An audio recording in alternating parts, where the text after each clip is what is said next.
Bienvenidas a este nuevo capítulo de vida. Aquí y ahora abrazo el lado hermoso de la vida con mi mente, mi cuerpo y mi corazón. Nos acompaña Rocío Suárez, Top 5 Master Trainer de PNL en Latinoamérica. Hola chicas, bienvenido a este tercer video podcast. Y en este video podcast les voy a contar cómo se hace una programación mental. Les voy a ir dando la cadena de la programación. ¿Para qué? Obviamente para que sepamos cómo hacer una programación mental y sobre todo para poder programar nuestra salud perfecta, que es lo que finalmente queremos hacer con este entrenamiento. Entonces, pongan muchísima atención y sí quiero que escriban en su bitácora, que ahí la tienen, ¿cierto? Para que podamos memorizar mucho más fácilmente esta secuencia en la programación mental. Lo primero que tenemos es la emoción, después vienen los pensamientos, luego los sentimientos, luego las acciones y luego los resultados. Esa es la cadena en la programación: emoción, pensamientos, sentimientos, acciones y resultados, ¿vale? Pero quiero que piensen en algo, chicos. Nosotros siempre queremos lograr los resultados. Ese resultado está al final de esta cadena.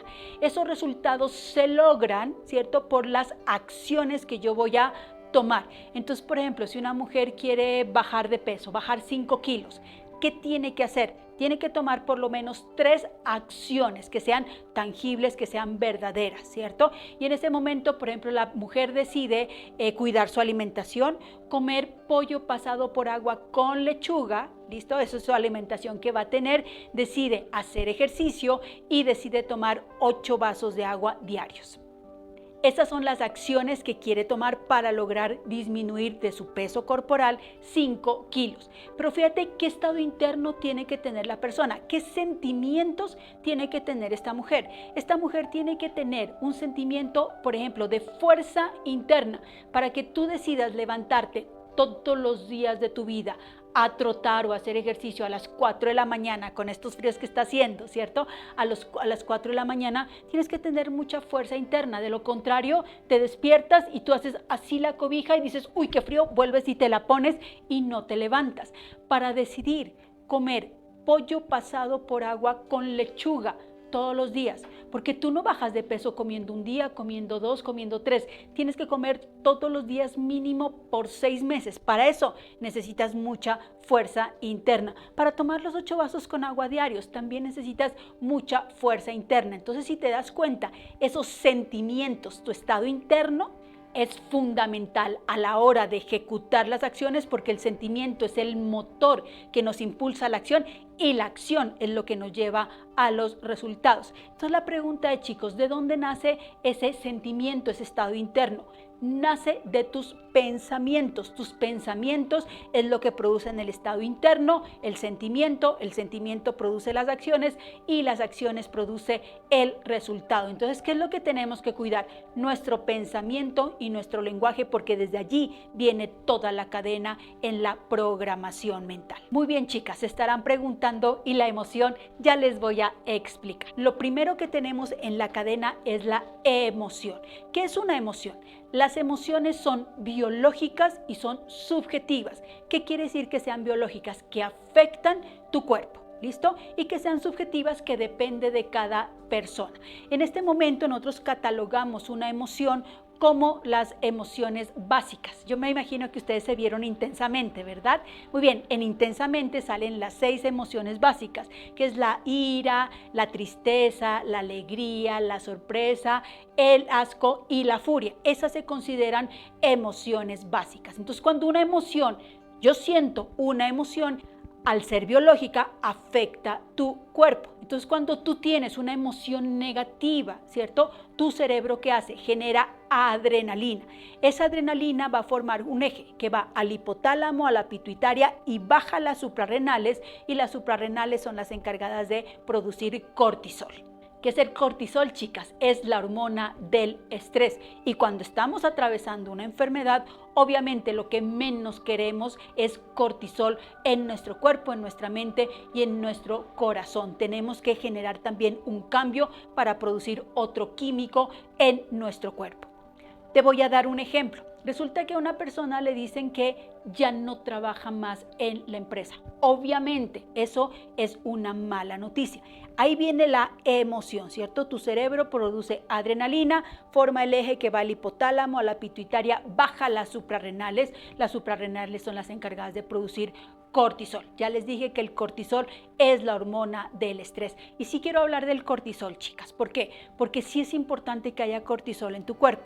Cuando está amaneciendo, nos vamos despertando, empezamos a segregar cortisol. ¿Por qué? Porque el cortisol es el que nos mantiene activos. Y cuando llega la noche, ¿cierto? En ese momento, pues nosotros empezamos a dejar el cortisol para entrar en esos procesos de sueño. De hecho, las personas que no pueden dormir es porque todavía tienen su mente muy activa y están generando cortisol.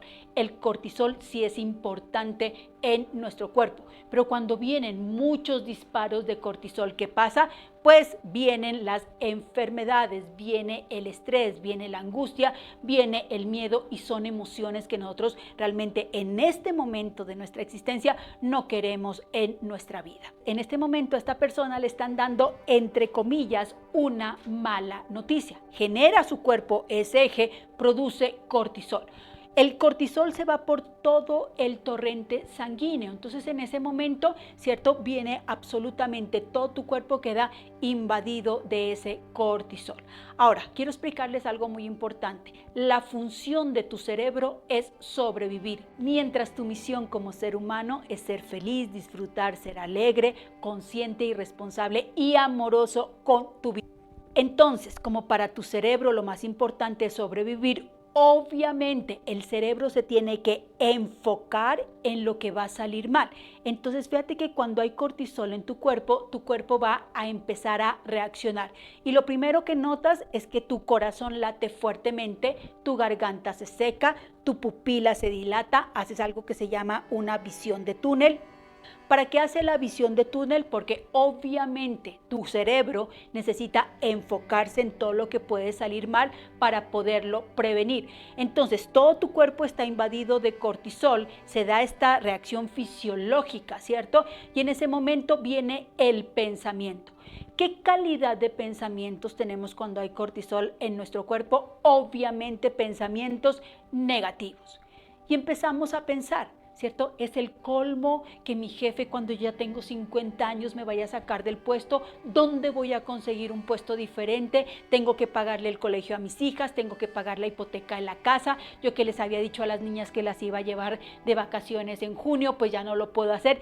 Y empieza a generarse ese cortisol con pensamientos negativos y se va formando como una bola de nieve. Más pensamientos negativos, más cortisol, más pensamientos negativos.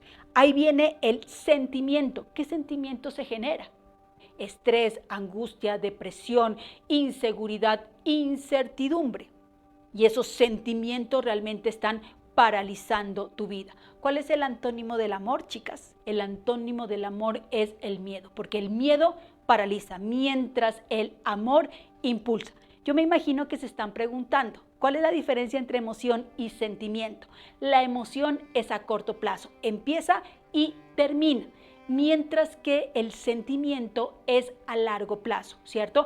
Para que la emoción se genere a largo plazo tenemos que ponerle un pensamiento. Yo tengo emoción más pensamiento, me genera sentimiento. Y de ahí personas que están viviendo en miedo, en tristeza, en angustia, en incertidumbre por 1 año, 2 años, 5 años, 10 años. Entonces, eso es lo que nosotros ya no podemos dejar que pase porque todo nuestro cuerpo va a estar funcionando con cortisol.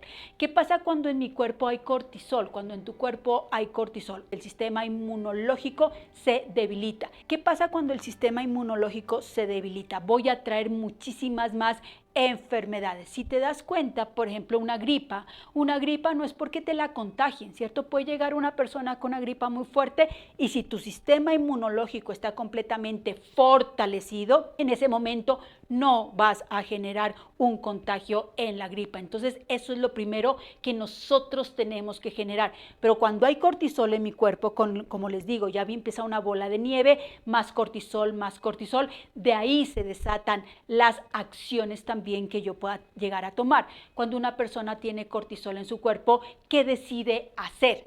el siguiente eslabón de la programación mental. Decide irse a llorar todos los días de su vida, no ver a nadie, cerrar las cortinas, no comer, que se generan procesos de depresión. Entonces, fíjate que es muy importante, ¿cierto? Viene una mala noticia del entorno, en ese momento la persona tiene pensamientos negativos, se genera cortisol, generas un miedo intenso que te paraliza, te lleva a que tomes acciones de quedarte en tu casa, encerrado, sin ver la luz, sin comer, llorando todo el día. ¿Y el resultado cuál es? El resultado es una depresión. Entonces, fíjate que eso es súper importante. No sé si ustedes conozcan el término de la epigenética, que vamos a incrustarlo aquí porque es fundamental. Ustedes saben que existe la genética, pero también la neurociencia avala la epigenética.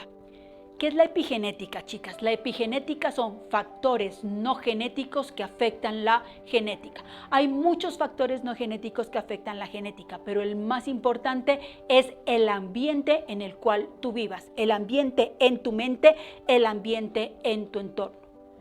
Tú sabes que las enfermedades se van pasando por la genética, ¿cierto? De generación en generación por el ADN. Pero les voy a contar un experimento importantísimo que hicieron los científicos. Resulta que unos papás tuvieron unos gemelos. Esos papás, o sea, uno de ellos tenía el gen de la diabetes, ¿vale? Los gemelos, al ser gemelos idénticos, tienen el mismo ADN y en su ADN tienen el gen de la diabetes. Pero resulta que a un gemelo se va a vivir, lo mandan a vivir a la China y al otro gemelo lo dejan viviendo en Colombia. El gemelo que vive en la China, ¿cierto? Vive en un ambiente muy tóxico y el gen de la diabetes se expresa.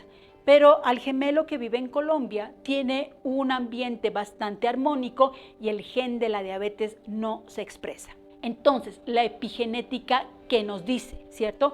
Que si tú vives en un ambiente armónico, tanto en tu mente como en tu entorno, recuerda que el ambiente en tu entorno lo creas desde tu mente. Si tú vives en un ambiente armónico, ese gen no se va a expresar.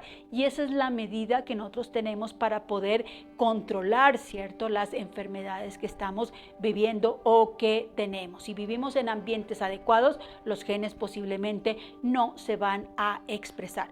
Hay un doctor que se llama Bruce Lipton, que de hecho tiene un libro maravilloso que se llama La biología de las creencias, donde él habla de esos procesos epigenéticos y cómo hacemos, ¿cierto?, para poder generar armonía y equilibrio en mi mente y en mi entorno. ¿Para qué? Para que las enfermedades no se expresen. Entonces, fíjate que eso es muy importante. De hecho, hoy la neurociencia le está dando una validez importantísima a toda la parte emocional que interviene en las enfermedades. Hasta hace unos 15 años la neurociencia realmente no le daba esa validez. Para la neurociencia solo era válido tu parte racional. Y por eso era que nos decían, tienes que pensar con la cabeza fría, tienes que estar con los pies puestos sobre la tierra. Pero como les digo, hace como unos 15 años ya la neurociencia se empieza a dar cuenta que para que la persona, ¿cierto?, tenga un estrato racional sano, tengo que tener un sustrato emocional sano. Y esto yo lo puedo crear desde mis pensamientos. Entonces tengo que ponerle muchísima atención. Una recomendación, chicas, en este momento ya hay diccionarios completos que tienen la simbología emocional de las enfermedades. Les recomiendo que ustedes la lean para que vean la simbología del cáncer, ¿cierto? Y en ese momento podamos hacer un trabajo emocional muchísimo más profundo. Les cuento algunas simbologías de enfermedades. Por ejemplo, cuando a la persona le duele esta parte de los hombros, que casi que a todos nos duele, significa que son responsabilidades que no son nuestras. Problemas con la espalda, la parte lumbar, significan problemas financieros, ¿cierto? Problemas del corazón, quiere decir pérdida de territorio. Y así yo les recomiendo que vayan y busquen, ¿cierto?, libros que tengan que ver con la simbología emocional de las enfermedades, porque ya está como un vademecum que ustedes pueden encontrar. La neurociencia, como les digo, les da una validez fundamental a lo que es la simbología emocional de las enfermedades, ¿vale? Muy bien, ahora les voy a dar el mismo ejemplo, pero desde la perspectiva de otra persona.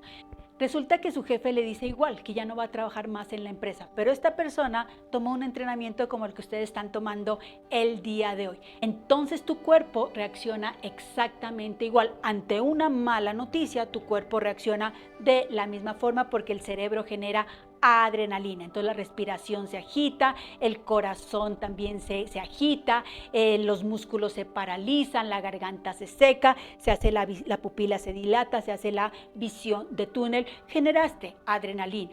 Pero en ese momento la persona conoce todas estas técnicas que vamos a manejar, por ejemplo, y sabe del primer mecanismo con el que puedes llegar a un estado de calma y de tranquilidad, ¿cierto? Que es tu respiración, que es el más común pero el menos usado. Las neuronas, ¿cómo funcionan, chicas? Funcionan con oxígeno y funcionan con glucosa. Entonces, cuando tú respiras profundo, no torácicamente, sino abdominalmente, y haces...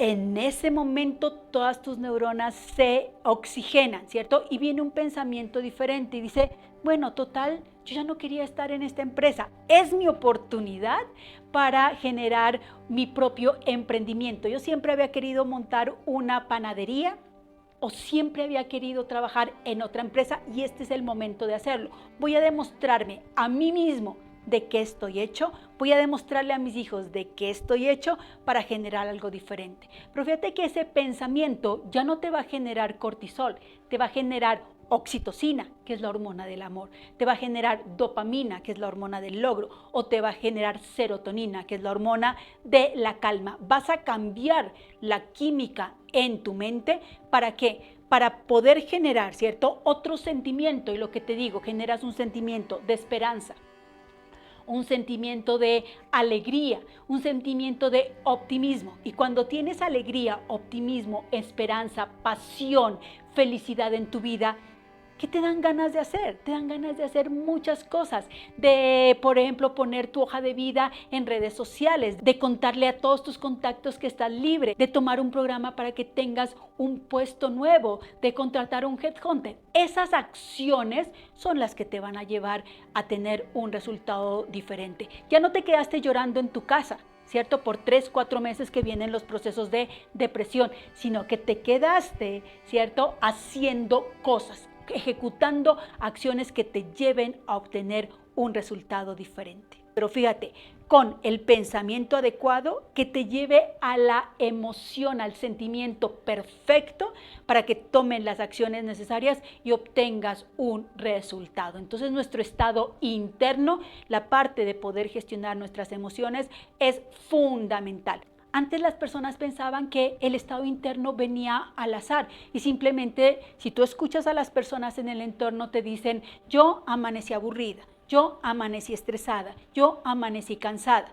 Y te juro, chicas, que si ustedes cansadas, estresadas, tristes, con miedo, aburridas, ¿cierto? No van a poder generar el proceso de sanación que todos queremos que ustedes generen, que todos queremos generar en nuestras vidas. Ese sentimiento no viene al azar. Nosotros lo construimos. ¿A través de qué? A través de nuestro lenguaje. Pensamiento y lenguaje ya construyen lo demás que es el resultado. El sentimiento lo construimos, las acciones las construimos, el resultado se construyen. Entonces fíjate que nosotros tenemos una injerencia muy importante en lo que yo decido, ¿sí? Porque tú decides qué pensar, tú decides en qué enfocarte y tú decides cómo sentirte.